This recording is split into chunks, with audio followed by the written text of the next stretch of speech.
todo lo que ha pasado, cuando llega el estudiante a la universidad tendrá fundamentos más básicos. Es por eso que es implementar una estrategia en el colegio que se centra en que les puede ir más en el IFET y puedan recordar que en la universidad puedan leer temas que se han pasado, porque muchas veces, digamos, he tenido compañeros que no sabían que existía un grupo guerrillero o no sabía que es un desplazamiento. Entonces, por eso que la estrategia es fomentar la educación de la escuela. Muy bien, Sergio. Sí, de hecho, desde ahí nace un poco el desarrollo de nuestra practicidad. Vamos con Valentina Hernández y complementamos lo que dijo Sergio. Pues, profe, yo pienso que, así como dice mi compañero, pues la educación debería manejar pues diferentes estrategias. Una de ellas es los videos, documentales, en todas estas historias que ha pasado Colombia y también pues enfatizar y hacer ejercicios para que los alumnos también pues miren, así como nosotros, ¿no? Así como que miren el dolor y pues por todo lo que ha pasado a estas personas. Yo Bien, y opino. sí, dime. Señor, No, no, no, ¿querías complementar o...? no, ya, y ya, eso es lo que opino. Bien, perfecto. Ya hacemos la retroalimentación. Vamos con Andrés Felipe. Con Andrés Felipe.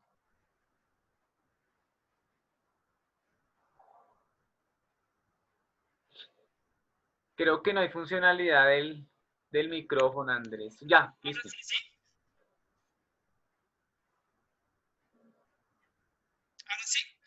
Sí, ya, ahora sí, Andrés. Escuchamos un poquito lejos, pero ya se escucha. Fundamental, pues que se enseñe historia en un colegio, pero bueno, es que en sí en el Congreso hubo un debate sobre la cátedra de historia. Bien. Pero, o sea, hay muchos retractores porque dicen que la historia se enseña de una forma plana, digamos, no nos basta solamente con conocer que hubo un conflicto armado a finales del siglo XX, saber las fechas, los personajes, sino también formar una conciencia y una reflexión acerca de ello. Porque, o sea, se topa, de lo que yo había leído en la noticia, se topan con gente y le preguntan ciertas ideologías políticas y en sí no tienen el fundamento histórico como para fundamentarlas, como para argumentar por qué tienen esa ideología. Y es por lo mismo tanto, porque tiene una carencia del conocimiento histórico. Muy bien. Sí, de hecho es un poco el tema del fortalecimiento propio de la perspectiva en los colegios y demás elementos. Carlos.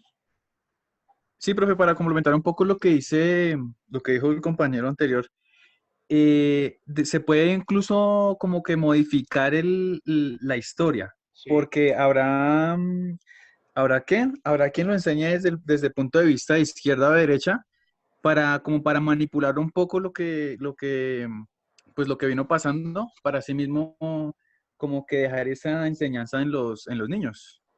Muy bien, sí. De hecho, el adoctrinar también tiende a establecerse como un punto de vista sobre el cual a veces recaemos en unos errores bastante fuertes.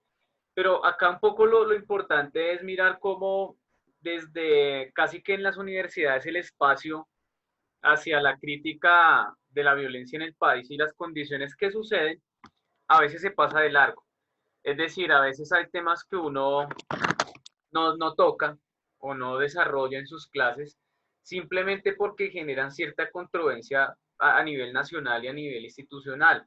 Claramente, el espacio universitario y el espacio crítico de la universidad que quizás pudimos desarrollar en este semestre implica primero reconocer la violencia en sus diferentes focalizaciones y situaciones y además establecer el punto de la historicidad que tanto ustedes han remarcado los compañeros que intervinieron, de cómo este elemento permite realmente eh, situar, conocer, identificar los problemas para quizás tener una voz sobre estos mismos y pues básicamente desde allí poder establecer un vínculo a nivel particular y hablar de la violencia con grandes aportes y conocimiento. Cristian Zapuy en el chat dice que primero debe haber un aprendizaje cooperativo como estrategia de formación y construcción de la cultura. con el fin de contribuir a la adquisición de resolución de problemas de forma autónoma y de acuerdo a los conocimientos de los demás. Me parece muy oportuno esto de la resolución de conflictos. Estamos en una sociedad que todos sus conflictos los resuelve a partir del mecanismo de la pelea, de la grosería, de un poco atacar a la otra persona, pero nunca nos hemos detenido a mirar cómo se resuelven los conflictos de una manera más de que se pueda solventar mejor. Un conflicto en Transmilenio se resuelve de la peor manera, primero porque hay una acumulación de estrés, de cansancio, y las personas no se aguantan nada, las personas tienden a ser insoportables en el sistema porque el mismo sistema no les proporciona la calidad. Resolución de conflictos a través de educación, buscar hacer visibles aquellos elementos de conflicto difícilmente observables por medio del análisis de ambas partes. Muy bien. Claramente para ver la diferencia y que puedan tocarse para resolver el problema en este caso. Y la transformación un poco del conflicto, que es reconocer la naturaleza dinámica del conflicto, los objetivos que se crearon para generarlo y para así tomar una raíz, el problema y analizarla, saber qué acciones podemos tomar y las consecuencias que tienen estas mismas para pues obviamente eliminar la disputa presentada. En este caso, podemos establecer vínculos propios sobre cómo la educación a partir de este conflicto puede establecer vínculos propios de generación de nuevas posibilidades para sus resoluciones. Y en algún momento, Catherine dice que es difícil mantener un Estado de Derecho, ya que la corrupción que hay en el país es muy alta y es difícil que todas las actividades del país y en todo el país pueda ser regulada por la ley, ya que muchas veces la misma ley es corrompida en este caso y esencialmente en todos estos elementos. ¿Listo? Vamos con una segunda pregunta, que es el sicariato, el tráfico y el microtráfico de drogas. ¿Cómo se pueden combatir estos fenómenos que generan problemáticas en el país y de qué manera los jóvenes vulnerables pueden tener acceso a otras actividades económicas que contribuyan con su porvenir? No sé si alguien quiera hacer el aporte en esta perspectiva de cómo es posible frenar el sicariato, el tráfico y microtráfico, que es lo que tanto ha golpeado a Colombia, que es lo que tanto nos ha hecho daño, pues básicamente ha estado inmerso en todas las esferas de la vida y de todos los elementos que hemos tenido en nuestro país. Añade un poco, Paula, que más allá de ver el tema de educación, como si es importante de este tema, como lo decía mi compañero, existen estudiantes que no saben estos términos, pero es reconocer cómo se maneja la política mediante estos temas y que existen casos que no se cuentan como fueron en realidad. Las noticias no nos muestran este contenido. Este es de la pregunta anterior. Ella propone pues básicamente que si existe una perspectiva que va más allá de la educación, es el reconocimiento un poco de los términos de cómo se manejan y sabiendo que los medios de comunicación pues de cierta manera no nos atribuyen un sentido un poco de verdad hacia las cosas que suceden en el día a día. Bien, quienes quieran participar en esta pregunta relacionada con el sicariato y tráfico y microtráfico, es qué posibilidades le podemos brindar a los jóvenes, aparte pues de los elementos de la educación, porque a veces hasta la misma educación causa una posible casi que desprecio hacia algunos muchachos, porque simplemente ellos van allí a compartir con sus compañeros, a hacer otras actividades que no corresponden a lo académico. Entonces a veces la educación no es que sea la focalización, sino hay otras actividades como el arte, la música, que difieren en este caso. Entonces, no sé, Juan Castiblanco. Bueno, pues mira, teniendo en cuenta mi respuesta en el parcial, yo había investigado que hay un programa en conjunto con el SENA y la Policía Nacional, el cual brinda pues favorecer a los jóvenes que están en esta situación con el fin de buscar un proceso en el cual ellos se enfoquen en la parte de desarrollar el arte o capacitarlos en alguna de estas entidades, ya sea carpintería, mecánica o panadería, los cuales pues busquen una manera de desarrollar su vida aparte de las drogas, ¿sí?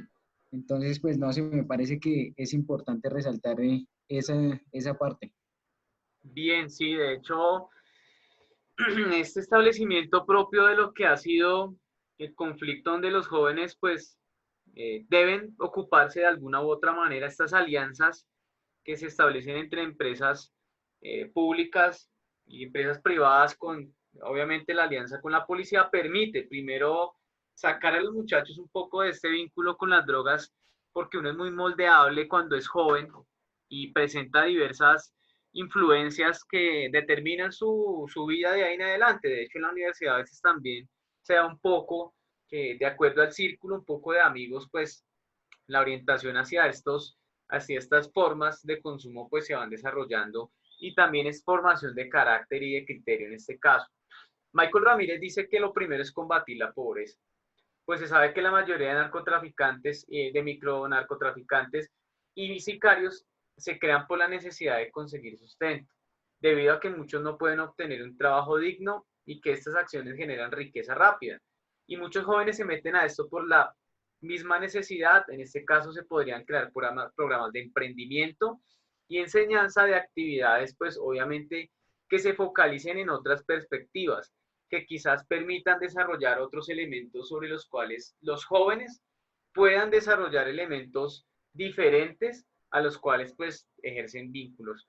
Vamos solamente a resolver las preguntas que tengan proposiciones del estado actual. Vamos con esta que me parece muy oportuna, y es que miembros de la política colombiana han tenido participación y vínculos con grupos paramilitares y autodefensa. ¿Por qué se establece esta situación en Colombia y qué beneficios tiene para los personajes al involucrarse con esas colectividades al margen de la ley? Es decir, cómo o qué incita, qué le motiva a muchos políticos de la esfera nacional involucrarse o tener vínculos con estos grupos. Ivonne, tienes la palabra. Pues yo creería que principalmente es porque digamos, este tipo de grupos, al tener control o dominancia sobre una comunidad, pueden asimismo establecer sus preferencias políticas y pues si los políticos están a favor o están como con el grupo margen de la ley, pues van a ganar más votos en ese sector determinado. Aquí pues a las personas como se les priva mucho de educación, pues ellos es a lo que los obligan a hacer, porque prácticamente eso es la violencia, obligarte a creer cosas y obligar a que eso es, y lo que dicen pues las personas violentas es lo que se... Bien, sí, de hecho acá hay elementos muy adecuados sobre lo cual la compañera insiste. Y acá hay otro elemento que quizás me genera controversia y es que a veces la educación impide que uno haga cosas por fuera del margen de la ley. Y muchos de estos políticos son educados, tienen sus maestrías, sus especializaciones en las mejores universidades, pero al día de hoy son los que más tienen vínculos en términos de la ilegalidad. Daniel, lo escuchamos.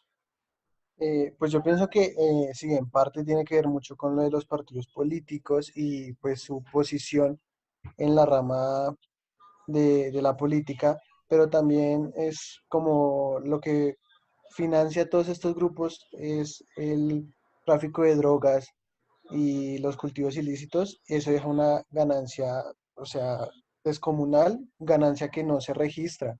Entonces ellos también lo, pienso yo que lo hacen es por eso, porque pueden ganar demasiado dinero sin tener que responder por ese dinero.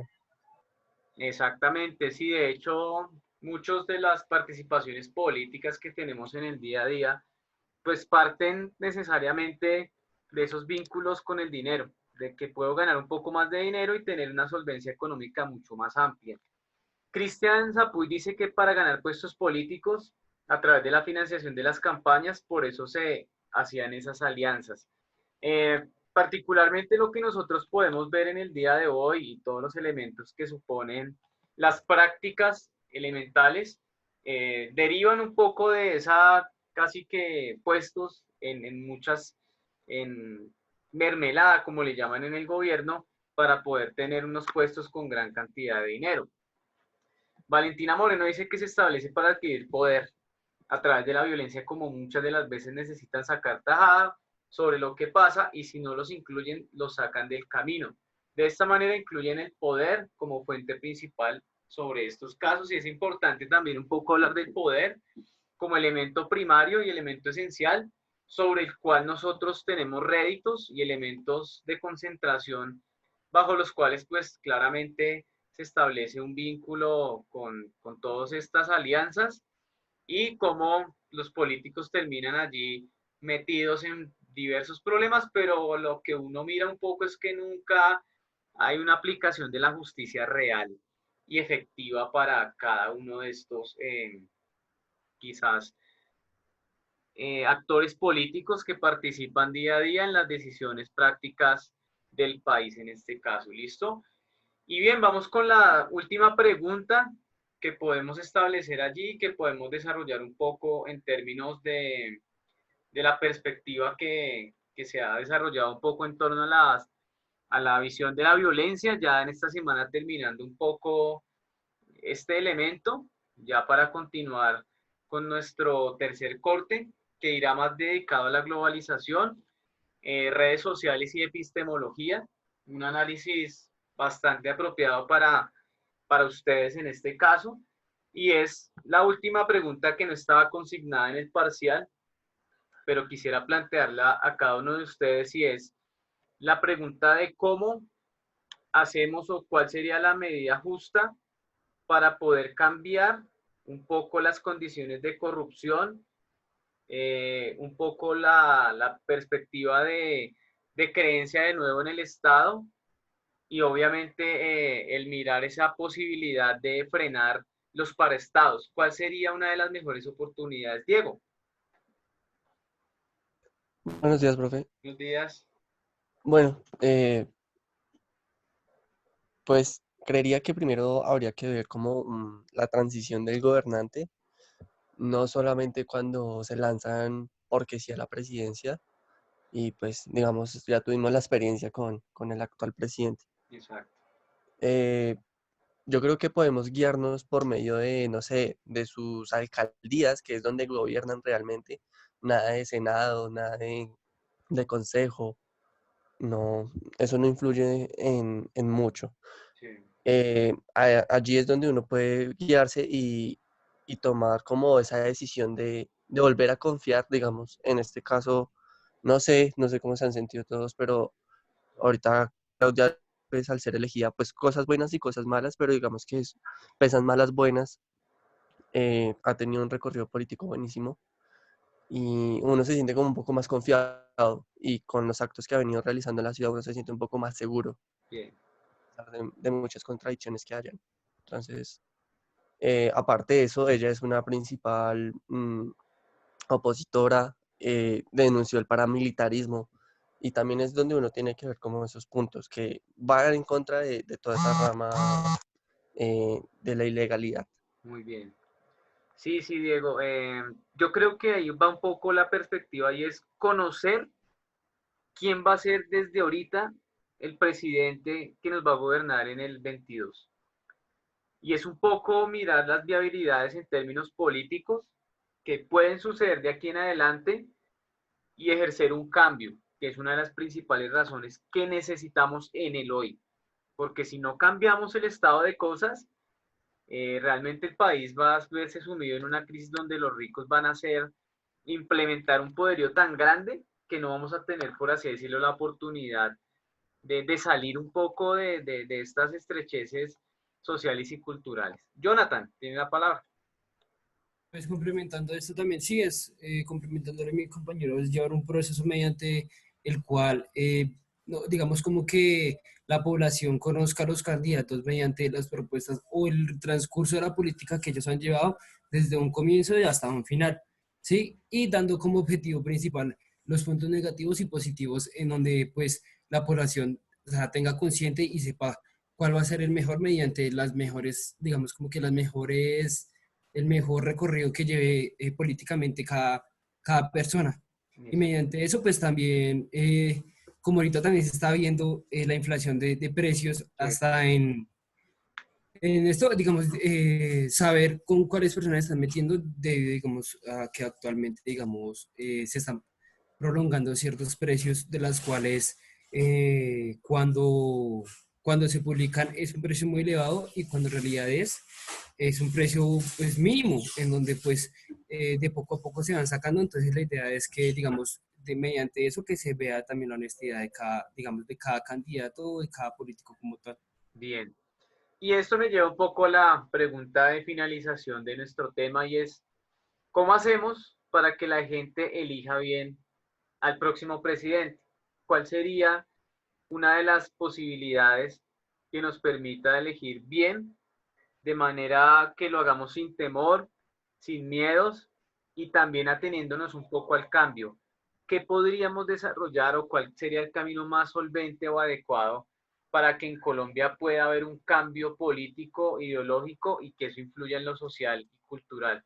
¿Cuál sería esa estrategia que se podría plantear en el hoy para que en el 2022 no nos estemos arrepintiendo de nuevo de quizás establecer este vínculo? Carlos. A mí me parece que es como que llevar un registro de todo lo que ha pasado y lo que está pasando y Sí, los errores y todo lo que se le reprocha, porque al final de cuentas, a los últimos 6 meses se vuelve el mejor presidente del mundo sí, y luego aplica la reelección porque lo hizo súper bien según los últimos 6 meses. sí, Entonces, digamos, todo lo que ha pasado hasta ahora y bueno, pues independientemente de la emergencia con la enfermedad esta del COVID, es como que todo ese periodo histórico que ha venido desde Uribe hasta ahora y como que contarlo. sí, Porque de que la gente supiera todo eso que ha pasado con el paramilitarismo, no estaría ahora el señor Duque. exactamente. Bien, Carlos, me parece viable. Yo creo que parte del conocimiento de la historia, de la gente que le han hecho daño, de la gente que quizás no sabe que de allí se derivan muchos de los males de la sociedad y claramente todos estos elementos. Diego Yanken, creo que en algún momento, no sé si iba a intervenir. Profe. Sí, Pues, profe, es un apunte súper pequeño. sí, no, cuénteme. Yo creo que, pues suena odioso, pero creo que es como la realidad. Em, la, la generación, pues, de los adultos mayores, eh, no sé, vienen como con ese pensamiento mm, muy cerrado, por decirlo así. Vienen acostumbrados del liberalismo y lo conservador y se han venido dejando guiar de los gobiernos anteriores y vienen súper radicales. Exacto. En cambio, pues la generación de nosotros y una anterior, digamos que han tenido la oportunidad de estudiar un poco más, de tener un contexto más amplio, de saber qué es lo que sucede en el país realmente, de cómo se mueven las maquinarias, porque eso es durísimo Sí, luchar contra ello, pero digamos que ahorita estuvimos muy cerca en las elecciones anteriores. Petro estuvo muy cerca de ganarle a Duque y creo que lo hubiese ganado si no hubiera sido por el apoyo de las maquinarias. Pero en modo de conclusión es como cuando terminen de votar los adultos mayores, cuando se deje ese pensamiento retrógrado, sí, ahorita nosotros podríamos darle ese cambio al país. perfecto. Profe, Sí, complementando también lo que dice el compañero, además de este fraude que hubo en las elecciones, ¿no? Porque todo el mundo se dio cuenta de eso, fue viral, de cómo los formatos habían sido manipulados y al final a nadie le importó, incluso hasta ahora alguien, o sea, nadie lo recordará y luego dentro de 3 años, eh, o sea, o sea, como que no va a tener relevancia. exactamente. Muy bien. Lisette. Profe, complementando lo de Carlos que dijo al inicio, yo creo que no es solamente recordar desde Uribe, sino desde mucho tiempo antes, la guerra de los 1000 días, lo que, cosas por el estilo, el Frente Nacional, Bien. que siempre ha habido una lucha de poderes, entonces antes eran liberal y conservador, en este punto es como el lado de Petro y el lado de Uribe, ¿sí? Entonces yo creo que es como recordar toda la historia por la que hemos tenido que pasar y cosas, sí, por la que hemos tenido que pasar. Listo. Sí, de hecho, recordar un poco la historia implica desarrollarla en términos críticos. Valentina Hernández. Pues, profe, yo pienso también que es disposición del mismo pueblo, porque digamos, en mi caso, yo tengo familiares que, digamos, dicen en las votaciones, digamos, dicen, no, es que, o sea, ninguna propuestas le parecen convenientes, ningunos candidatos les parecen Sí. convenientes, prefieren votar en blanco y hay personas, o sea, no confían, ¿sí? No ponen su confianza en los que están postulados. Entonces es también, pues, mirar y intentar, o sea, dar el primer paso para intentar cambiar la situación. Muy bien. Sí, de hecho, esto ayuda un poco con la conclusión que voy a dar sobre la temática. Voy con la opinión de Cristian, que dice que por medio de la juventud, poniéndose de pie en defensa de los ideales de la libertad, justicia y fraternidad, porque tenemos la posibilidad de analizar la situación del país y ahí radica todo.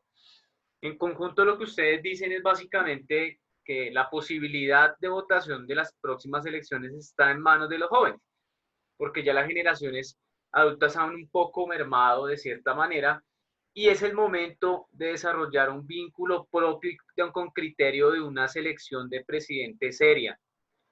Claramente lo que nosotros podemos ver es que, como dice el compañero, hay maquinarias muy fuertes. Ahorita se nos viene la maquinaria de los CHAR, una maquinaria bastante compleja. Será una de las agrupaciones que va a lanzar su candidato en las próximas elecciones para el continuismo de lo que tenemos. Y la idea es que nosotros podamos darle un viraje, en cierto sentido, a las condiciones sociales. Primero, los jóvenes tienen motivaciones bastante fuertes, tienen conocimiento porque en algunas de sus clases se ha podido desarrollar, tienen las redes sociales donde pueden hacer crítica, es decir, el espacio y los únicos que pueden desarrollar el cambio fortuito del país son los jóvenes en las próximas elecciones para que no sigamos desarrollando vínculos con un país inequitativo que de hecho hoy, en el día en términos de esta pandemia, es donde vemos que realmente se establece una perspectiva desde la cual se denota más las brechas económicas que hay socialmente. Se denota de manera mucho más amplia que el que es pobre es totalmente imposible que salga de su condición y el que es rico tiene todos los beneficios estatales, porque principalmente eso es lo que se reclama un poco.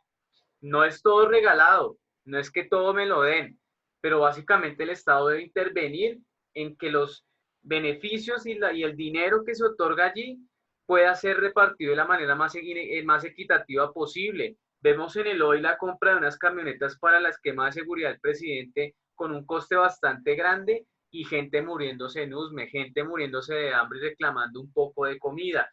Alejandra Higuera dice que yo creo que no solo está relacionado con la educación, sino que también tiene mucho que ver con lo ético y la forma en la que fuimos educados.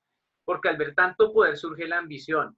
Y es aquí donde de cierta forma la ética ayuda a tomar una decisión correcta. Por esta razón creo que no debe enseñarse la educación con historia y libros, sino basarse en la práctica, hacer sentir a las nuevas generaciones empatía por la sociedad que los rodea para mitigar la diferencia. Perfecto para el desarrollo del cierre de nuestro tema y es claramente la empatía que debemos tener con las personas que sufren, que desde que quizás podamos tener esa ética, sobre la cual podamos desarrollar nuestras acciones y no afectemos a los demás, pienso que puede establecerse esa diferencia y el cambio posible que podemos tener de aquí a los años venideros. Bueno, aquí terminamos el tema de la violencia, muchachos.